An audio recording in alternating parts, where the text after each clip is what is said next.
Welcome back to Buy or Sell, the series where you pitch me your predictions for the theme park world, and I either buy or sell them and explain why.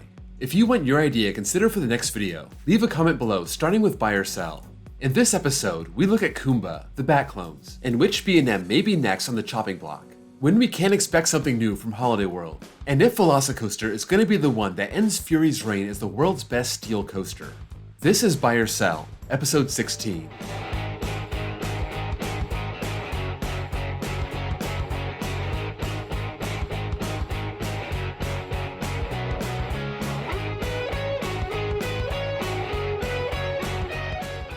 Let's start with Coaster John. Cedar Point is going to try to break the height record with a backwards vertical spike on Dragster.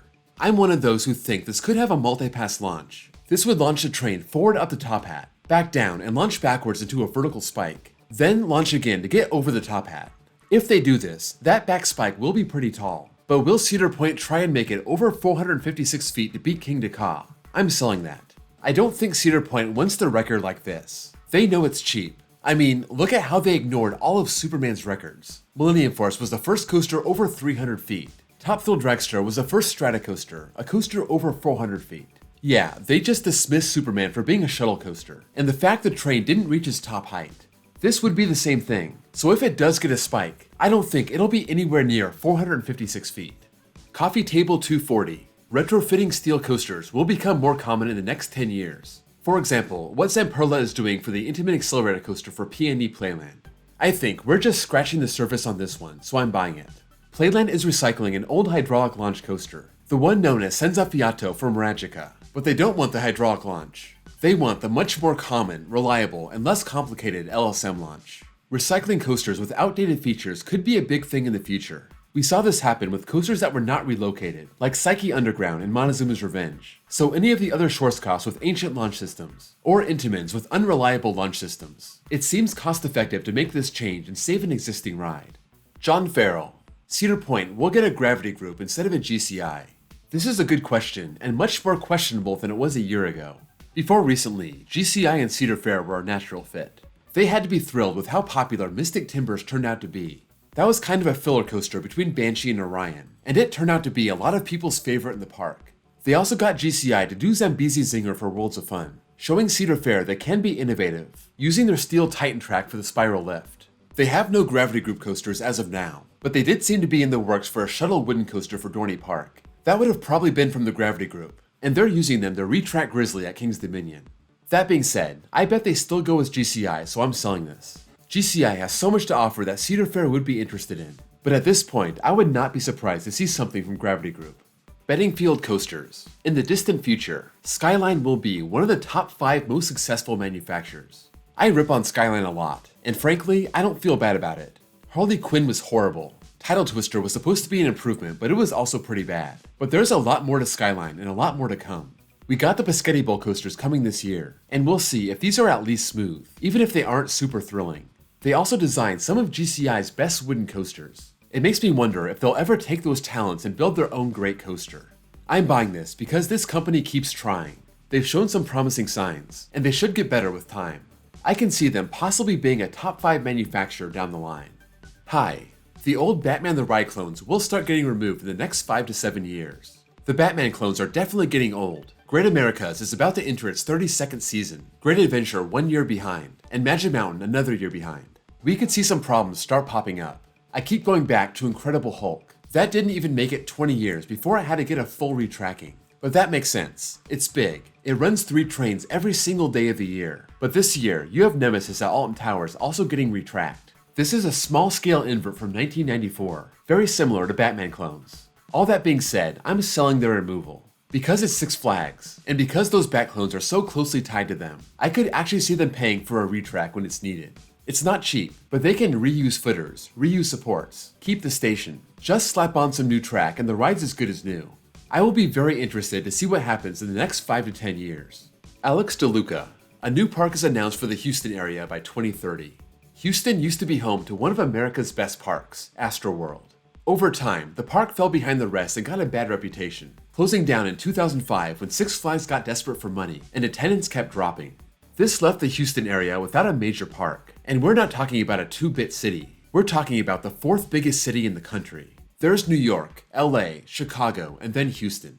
I know it gets humid there. I know it's prone to hurricanes coming off the Gulf Coast, but I just point back to Astroworld and how popular it used to be. Just because Six Flags neglected it, and the park was seen as dirty and poorly run, that doesn't mean a park can't work in the Houston area. I'm buying this, and apparently, so are the people of the Grand Texas Sports and Entertainment District. They already built a water park in New Caney, Texas that opened in 2019, and they said the Grand Texas theme park would begin after the water park was open. We'll see what comes with that, but it's a promising sign. With interest rates rising and money becoming less cheap, we may have to wait longer than we thought. Alan Trotter. Velocicoaster is the coaster that will finally unseat Fury as the best steel coaster in the Golden Ticket Awards. Fury is on a pretty good run now. That's been on top every year since 2016, which is pretty amazing. I don't think any coaster has ever had a consecutive run like that. That makes you think at some point, probably soon, it will be dethroned. Up until 2019, they used to share how many points each coaster would get, and you could see how much they won by. We don't have that insight anymore, so it's hard to tell. Here's what we do know. Velocicoaster debuted in 2021 as number 18 on the list, maybe because a lot of the voters didn't get the chance to ride it yet. In 2022, that jumped all the way up to number 5. That's some serious movement and makes me want to buy this. It really is an amazing ride, combining great theming, a great setting, and top-notch elements. Steel Vengeance is close. It got up to number 2 last year, but it's had 5 years to snag number 1 and it hasn't done it yet. Maybe Velocicoaster makes the final push past Fury in the next year. Maybe 2. I don't see what else could be coming to North America that can beat it. I only say North America because the voters are very American-centric. 23 of the 25 coasters are from the US or Canada, the other 2 from Germany. And there's no Zadra, no Ride to Happiness, no Ijanika. These are praised as some of the best coasters in the world, and they can't even crack the top 25 steel coasters. You have Two Tatis coming this year to Parc Asterix in France, and that might end up being among the best. But if it's not American, these voters probably aren't riding them, and they aren't getting the votes. I think in the end, it will be Velocicoaster, and my second choice would be Steel Vengeance. But don't sleep on Millennium Force. That's never out of the mix. Alexis R. Mount Olympus will either put Titan Trek on their existing coasters, or will get a new ride by 2030. I got 2 options here, and I'm gonna buy one of them. Will Mount Olympus use Titan Trek on any of their coasters? No, I don't think so. All of these coasters were built by CCI or the Gravity Group, and for those of you who don't know, the Gravity Group is made up of CCI's former engineers. Gravity Group is entirely capable of retracking their own rides, and I think they will handle the problems on these coasters as they arise. Or should I say, as Mount Olympus is willing to pay for. I think everyone can see that Pegasus and Hades need some serious help. I'm buying this for them getting a new ride by 2030. They really loaded up between 1995 and 2005, and they've got nothing since. That could mean they're due for something new. It could also mean they're perfectly okay with their current collection. I think something small like a Eurofighter would be amazing here. Maybe a small RMC Raptor, and I have 7 years to make this happen, so I'm willing to buy. Patrick Fraley Jr. Kumba will be the next B&M to get scrapped. I've talked a lot about Kumba over the last year. I'm buying into the idea that it could be in trouble, and the park might have to make a decision soon. But will it be the next B&M to get scrapped? Let's see what else is out there. First, of the 124 coasters from B&M, only 2 have been removed. Dragon Challenge at Islands of Adventure and Lightning in Kuwait. In my last episode, I said Oblivion may be in danger, but I wouldn't bet on that. Vortex at Carowinds probably doesn't have long to live at that park, and if Cedar Fair doesn't want to relocate a coaster that old, it may be done. And then you have the coasters of California's Great America, both very old B&Ms in Patriot and Flight Deck. I can't imagine they will be relocated when the park is shut down, whenever that may be. If you're asking me to take Kumba or the Field, give me the Field. I'm selling this. I don't know exactly what it'll be. Great America may be around for another 10 years, or maybe another 3, who knows. It just seems safer to take the Field at this point. The Mythical King. After Codaland, a major independent park gets a new generation Vekoma. I'm buying this. I think there are some good contenders for a new Vekoma outside the big chains. Kennywood, Hershey Park, Silverwood. They all just got new coasters, but it would not surprise me to see them go for a new age Vekoma in the next 5 years. I also think the chains could jump on this also, especially Six Flags. The price is right, and some of their mid-tier parks would be good contenders. As for Hershey, I said this would fit Kentucky Kingdom like a glove. Also, could see something going to Dollywood. As for Cedar Fair, King's Dominion, Knott's, Canada's Wonderland, they all seem like they can use a new Vekoma. The question here is, will a major independent park be the next one after Codaland? And I'm willing to buy that just because there are so many great options out there. and some others like Codaland that'll just sneak up on you and shock you. It doesn't help that Circuit Breaker at Codaland was delayed until 2024. Some parks may wait and see how that works out, but that just gives more time to these independent parks to reload and get ready for the next big thing. Bloxy Battles. Accelerator gets an LSM launch in the next 10 years. First, Accelerator has been closed for over a year now, but it should be reopened this year with the same launch. That's a good sign. I don't think we can say the same about Top Thrill Dragster. Its hydraulic launch packs a huge punch, and it makes the ride what it is.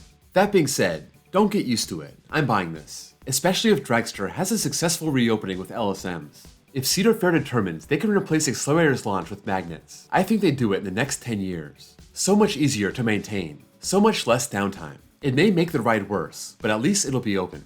ZM Art. Six Flags Over Georgia will build a launch coaster by 2030. Over Georgia is good for a new coaster every 5 years or so, and they're getting a new family coaster in 2023. That may reset their clock, maybe not, but regardless, they should be getting at least one more coaster before 2030. Because a launch coaster is such a big gap in their lineup, I'm willing to buy this. I have very low confidence in this pick, but with the Kid Flash coming this year, their next coaster should be something bigger. There are all kinds of mid-sized coasters this park can get that's not launched, but I think they can get Premier Rides or even Vekoma to do something here by 2030. After the problems with Max Force, an SNS launch coaster is probably out, but some LSM launched looper, or even something like Icebreaker, I can see this at Over Georgia. Ben. It will take 8+ years for Holiday World to build a new steel coaster. Holiday World is a weird one when it comes to new coasters. The gap between coasters keeps getting bigger. 5 between Raven and Legend, 6 between Legend and Voyage, 9 between Voyage and Thunderbird, and here we are in 2023 waiting for the next big thing. If they announce something this year, it'll be another 9-year gap, matching their longest drought. I'm selling this. I don't think it's going to take another 8 years to get a new coaster here. That would mean at least a 17-year gap after Thunderbird. I bet we see something in the next 4 years. Kevin Geeky. Within the next 5 years, RMC will flip the back row of some of the Raptor trains. This is kind of a new concept, and it's something that should catch on, so I'm buying this. Mock Rides has been doing this for years, either a backward seat or a spinning seat. Gravity Group did this with their new wooden coaster, Leviathan. This idea really took off in Australia. We also see it on Icon at Blackpool Pleasure Beach in the UK. And B&M is doing this with Chessington's Mandrill Mayhem. The best part of this is the park can make the back car an upcharge experience, pretty much making some free money. It won't be long until this is in demand for most new coasters, including RMC, and I can definitely see this on their Raptors. If DC Rivals can do it, given its size and how much whip it has, a Raptor should be able to do this also. Some park is going to ask RMC to do this, and I bet they will. That's a wrap on episode 16. Let me know what you think of any of these topics, if you agree or disagree, and why. Also, don't forget, if you want your idea considered for the next video, leave it in the comments below, starting with buy or sell. Before you go, don't forget to drop a like, and if you're new here and love coasters, please give me a sub. I have a playlist with all the other buy or sell episodes. Also, check out my links below for my Discord server, and my second channel where I post copyright-free off-ride footage, and my baseball channel if you also happen to love baseball. Thank you all for watching, and I'll see you all next time.